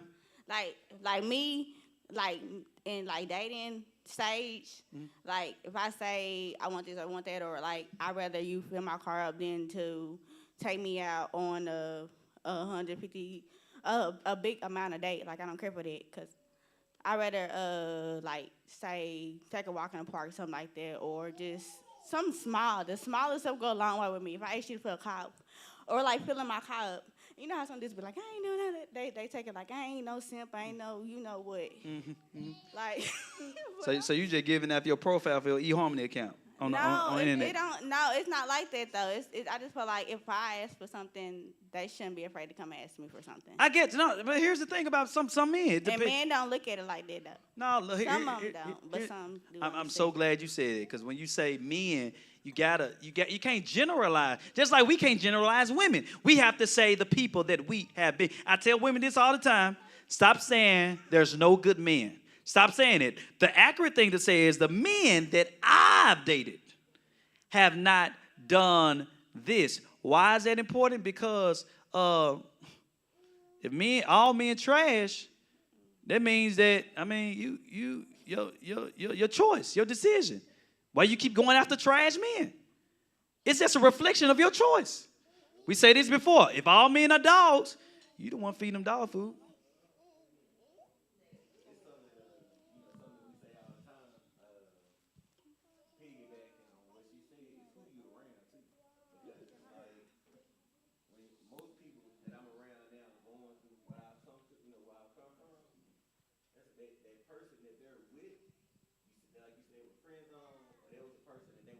Right past versus saying hello to. It's true. Then on the flip side of it is too, in dating, because we all been there, high school, middle school, dating, all that stuff. It's the maturity level and your intentions when you are dating. Because like her example was perfect. When she paid for that food and he started acting crazy, she knew, okay, that was your last time getting it's over with. It's a wrap. But like you said, based off, sometimes my insecurities, we'll still deal with it. And say, I almost said it, but he crazy. Like you dealing with, like he's already shown you he crazy, because also too, it's a blessing at the same time, because I remember the first time I went out, I got it, don't worry about it, we have to move.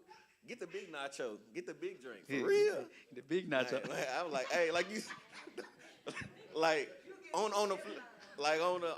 the serious note for a man and a woman, sometimes when you have Big Nelson.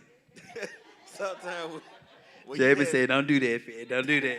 When you hadn't had it, it makes you appreciate it, but also lets you know it's out there. You just in the wrong place trying to find it. Because there will be, like what she said was perfect. It will be that guy say, I got you on the next one. I appreciate that, versus look at it as, man, I'm this and I'm that. Because personally, you get in a relationship with that person, that's where you got cheating and all the other stuff, because they dealing with a whole lot of stuff that just trigger from you buying some wings and a tea at the table that cost you $20. He done showed you $10,000 worth of damage that you ain't got to deal with. That's real talk. That's real talk.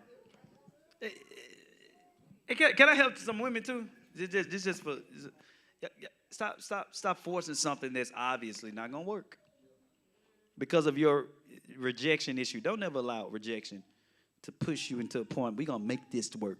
Like you can't make nothing work, y'all. Nothing. You can't make nothing work. Real quick.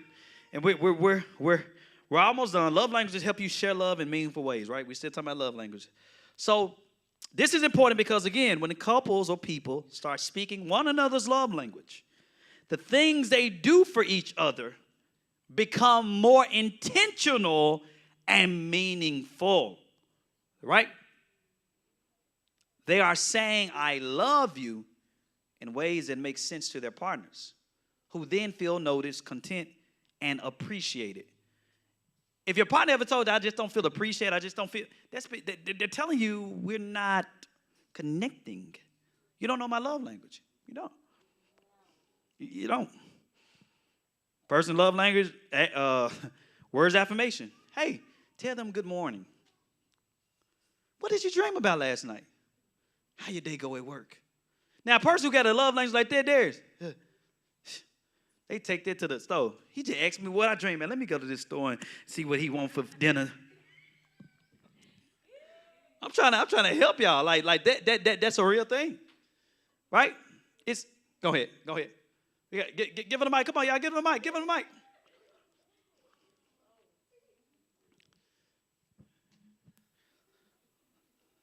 Come on, Lynette. Lynette said he gonna get some of these greens. Do you feel like after being in a relationship for so long that y'all could possibly switch love languages? Because in the beginning of our relationship, I was always the one like, why he ain't texting me good morning? But now, if D get up and I don't text him good morning, he gonna be like, what's your problem? Hey, y'all, listen, y'all have become one, so there's a lot of exchanges. Yes, that's absolutely true. There's a lot of exchanging that definitely does take place over time. And that's why I was saying, like, over time, it's important to stay updated with your partner because they can change. Like, colors don't stay the same. Drinks don't stay the same. All this stuff, it changed. You know what I'm saying? Folk go from, what is it? Nutty Buddies to Honey Buns to Twinkies to, it's just, things can change over time. But that's your question. Real quick, so I'm going to bring, go ahead, you finna say something?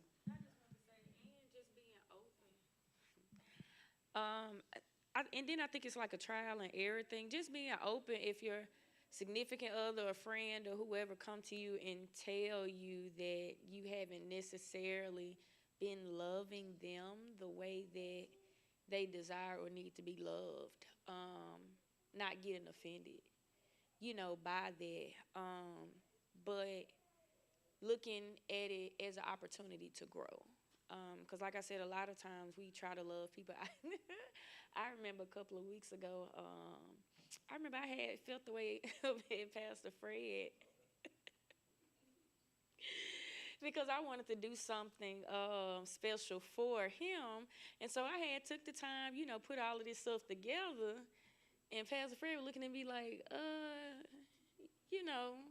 we can just go do such and such. And my eye kind of twitched a little bit because I'm like,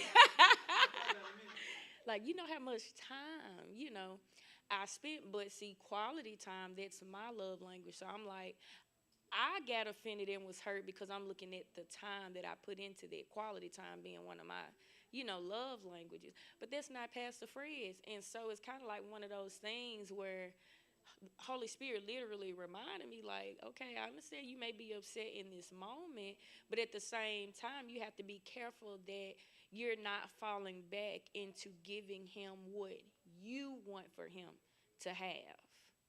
And a lot of times we'll find ourselves getting offended, even in marriage, if we be honest. Like, man, I sit up here and did this for this person. They just so ungrateful and all of this other different kind of stuff. And it may not necessarily be the case. On the flip side, it could be pride, in us because we're like, I'm doing this for you. But at the same time, it's not showing them the love that they need. And it's being able to humble yourself and be like, you know what?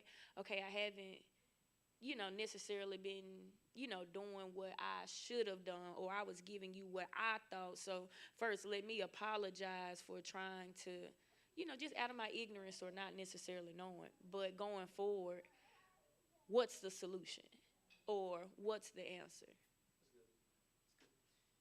I know some of y'all are saying, okay, Pastor, is there any other type of loves outside of the 5 love languages? Actually, there are a whole different ones. I want to share a couple of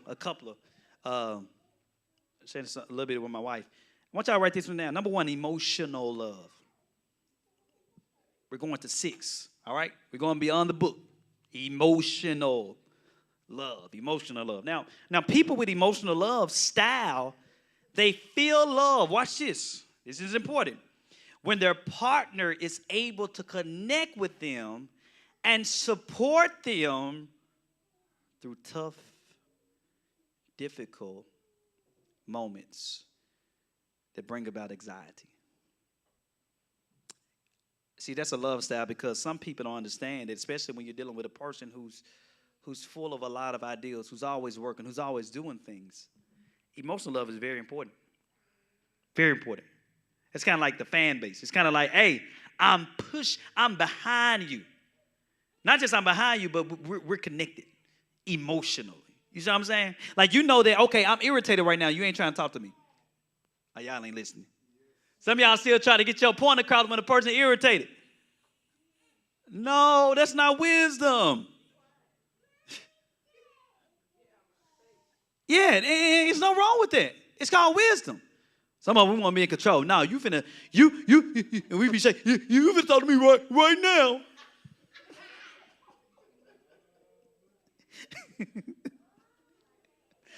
Like, first of all, I know we married, but look, you ain't my mama, and I ain't your daddy.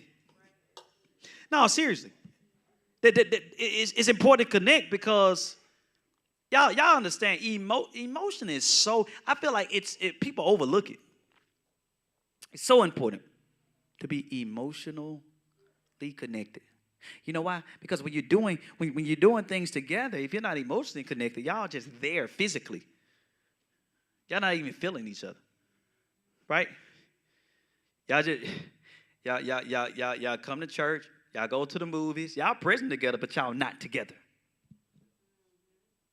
That's a love style. Emotional love. We're feeling the same. You know what I'm saying? When I'm happy, they're happy. When I get mad, they get mad. See, I don't understand couples. When my wife, anything come over my wife, somebody, I automatically put on that same emotion she had. If Pastor D get mad, you know what I'm saying? It's like, it turn on, right? That's how no, for real. That's how it's supposed to do when you're connected. Ain't no way my wife finna be mad and hysterical. I'm just looking like, hey, babe, we'll go get some cotton candy? No. That's weird. We're not on the same, we're not connected. We're not on the same frequency. It's something weird going on. Emotional love. Here, and this is my favorite one. The second one is intellectual love. Sapiosexual. That is actually a real term. It's a person that literally is like a turn on by the mind. Me and Pastor D, every night, we can sit down, chilling, and have conversations about everything. We talking for hours and hours. We'll go to sleep, wake up in the middle of the night, 3, 4 in the morning, talking. Y'all know what they call it? They call it pillow talking. No, for real, it's intellectual. We're connected. We're connected here. A person like this, they feel love through their partner's values, their, watch this, intelligence, or, watch this, respects their opinion, right? But then here's another one y'all got to understand. Check this out. This is another one. This is going to mess y'all up. Y'all know what another love language is? It's called, y'all ready? Healthy debate. Healthy debate. Oh, it's a real love language. Now let me help somebody real quick. Pastor, where are you going with this? See, a healthy debate will stimulate something that actually finishes somewhere else. If it's healthy. Which means I'm able to go Prime example. When they was cheating Sunday at the kickball game. Some of y'all probably weren't there. Pastor D and her team were cheating their butts off. They had 9 people. We had 8 people. We already talked about this. It's cool. But that was a healthy debate. Me and Pastor D were wanting each other to throw neck back, you know. Back and back, forward for the whole game. Yeah, they thought we were crazy. The fire of intellectual debate can fuel a relationship beyond its early stages and make for a lasting, passionate connection that stands the test of times. People who actually have this love language, you can't turn them in between. You can't turn them from each other. You can't. Couples who operate like this with this oneness, you go tell somebody, you could tell the other person something, it ain't gonna rock. You will not see them at odds at all. You just can't. It's impossible. It is real. Write this down. Another one is goal sharing. This actually is a greater conversation surrounding modern dating. But it involves being in the position to both elevate your partner. This is a love language. This is when each people, like goal sharing is a matter of cultivating. I make you sharper, you make me sharper. I teach you something, you teach me something. I learn something, you learn something, right? It's when you elevate your partner and yourself through your relationship, be it emotionally, intellectually, right? Physically, hey, we in a gym together working out. That's goal sharing. It's a love language. Are y'all listening? It involves bettering your significant other. That's what it do. I'm going to tell you, people who don't have this love language often cheat. You know why? Because they're too busy looking at what somebody else have and they're not cultivating what God gave them. I want what that over there. But the truth of the matter is you have that in front of you. You just haven't cultivated it. She wears size 4. She wears size 14. Heck, check this out. She has a propensity inside of her to wear size 4. If that's what you like. Or she wears a size 4. She wears a size 14. She wears a size 4. Things can change. That's why I go back to the covenant. Through sickness, through health. Better for worse. Richer for poor. That's in there. That rolls in between. That rolls in between. It's the truth. It's what you agree to beyond God. And guess what people do? When people come to me with all that crazy stuff, I don't say nothing. Just be like, okay, I hear you. I hear you. That's something you're going to have to deal with between you and God. Because I'm leaving myself at that conversation. I don't want to have, when it comes to that I'm going to say that, man, when it comes to that one, I have no parts. Because I've been on the other side before, thinking I'm the big bad wolf. Call myself, coming up before you, my friend, like, God, if this you, show me. Show me this you, God. My flexing my chest and everything, Courtney. Like, this is the woman you want me to marry. Show me. I need you to show me right now. Man, I was going up in tongues, and I'm telling you, man, I was praying hard like it was out. And out of another Christmas tree, all the lights turned to the eyeballs. I said, God, take it away. Take it away.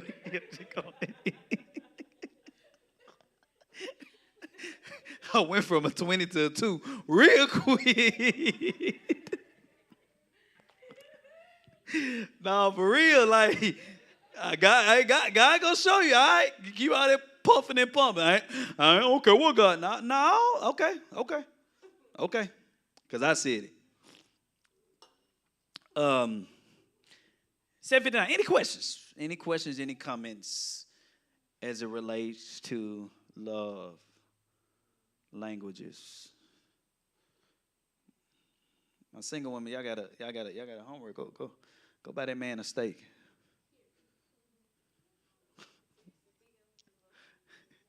No, for real. Figure out what their love language is. For real, no, seriously. Huh? Oh, the test. What's your first question, Livy? Go give her the mic. She got a question.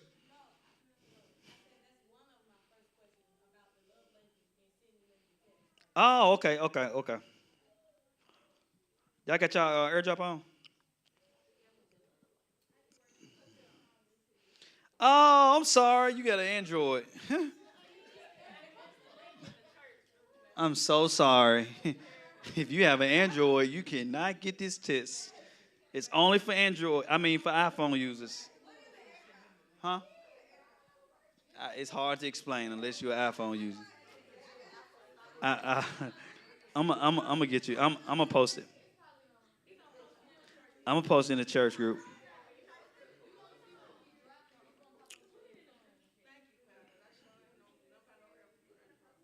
Jesus. Yeah, we just gonna post it in. I'm posting in the church group right now.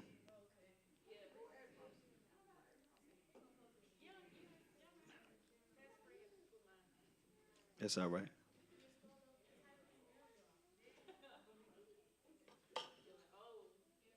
Yeah. It's posted. It's posted. Y'all can get on it. Y'all get on the page. It's posted. It's posted. Learning each other love languages. Like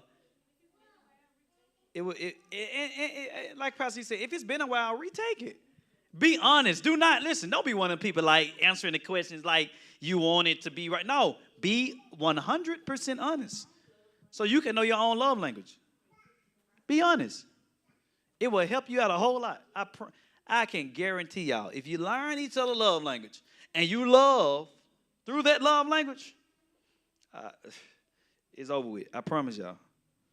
I can guarantee y'all, it's some serious. Some serious can happen from that. Y'all get quiet. Y'all taking the test? Okay. We got any ending comments, any questions, or any? Go ahead. Oh, I thought you had something. Any lasting comments, questions, concerns before we adjourn tonight? Are all minds clear? Thank you so much, sweetheart.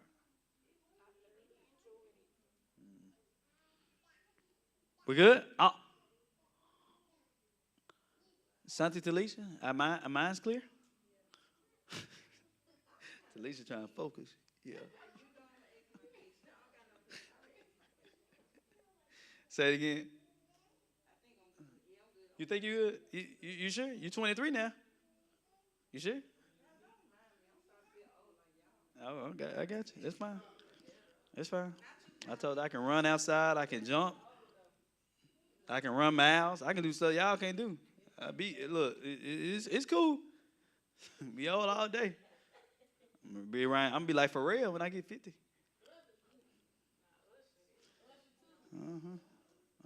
I promise y'all, I'm not gonna age in the name of Jesus. And guess what? I'm gonna look the same because I'm already bald head. Ain't nothing else you can do. But my boy Darius.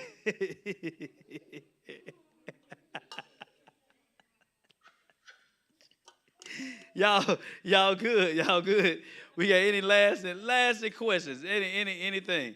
We good, Eric? You sure? No more questions. None else. You sure? Y'all ready to go out and conquer the world? Well, let me make sure. I forget because they said. I remember Brickman told me. He said, Pastor, read the chat when you're out there. Let me make sure there's no questions and we're good. Let's see. We have any questions?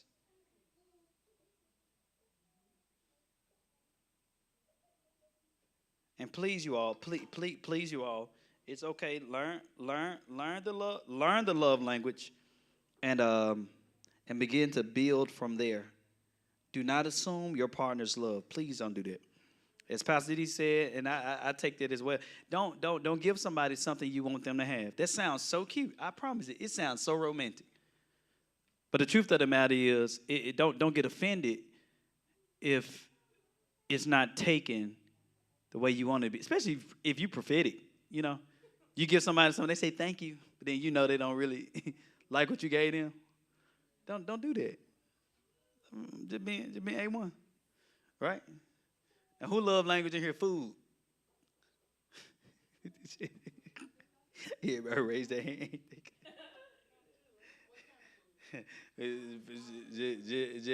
Just food. Just food. Are we good? Do we? Every mind clear? No questions online? I want to make sure because I will not be answering any DMs tonight. I'm going to sleep. Are we good?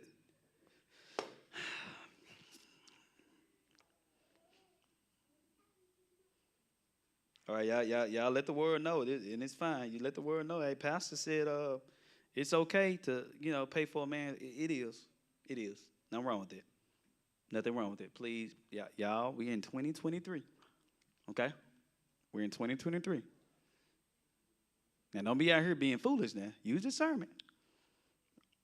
Y'all should know. Say it again.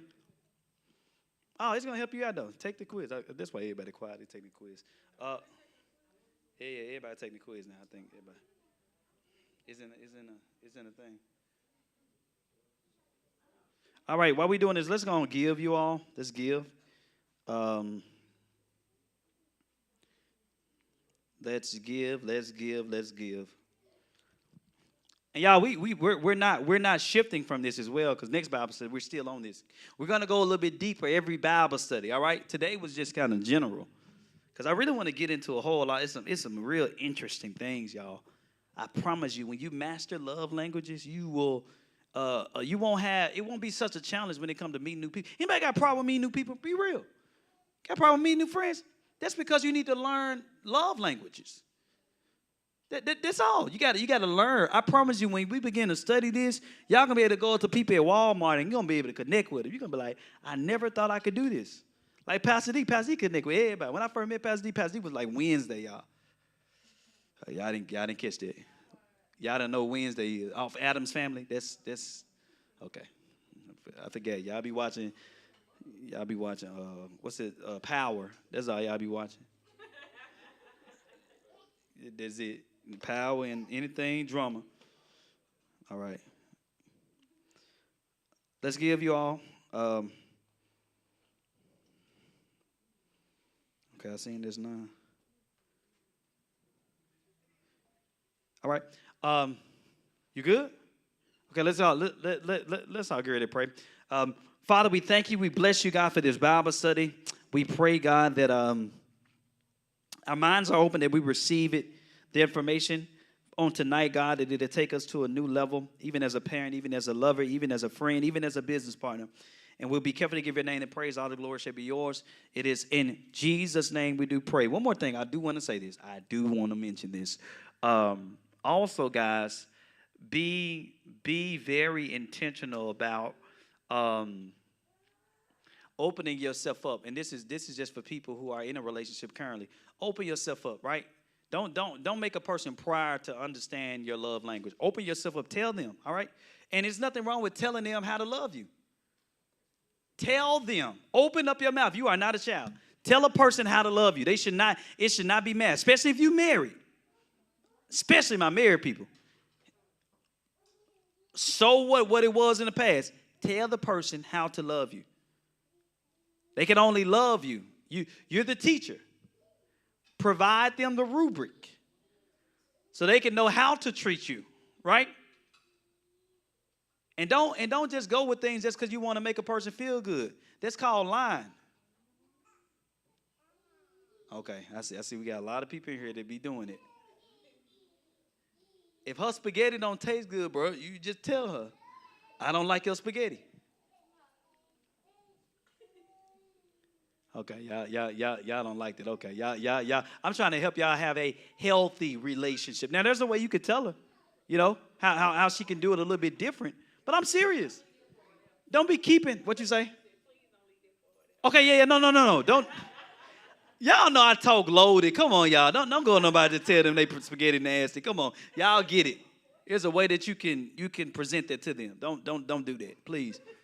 We don't want no fights or anything like that. People take that personal. But be honest. What you say? Huh? She said poison. See, I don't know what to say about her. All right, y'all. Thank y'all so much for coming tonight. Consider yourselves dismissed.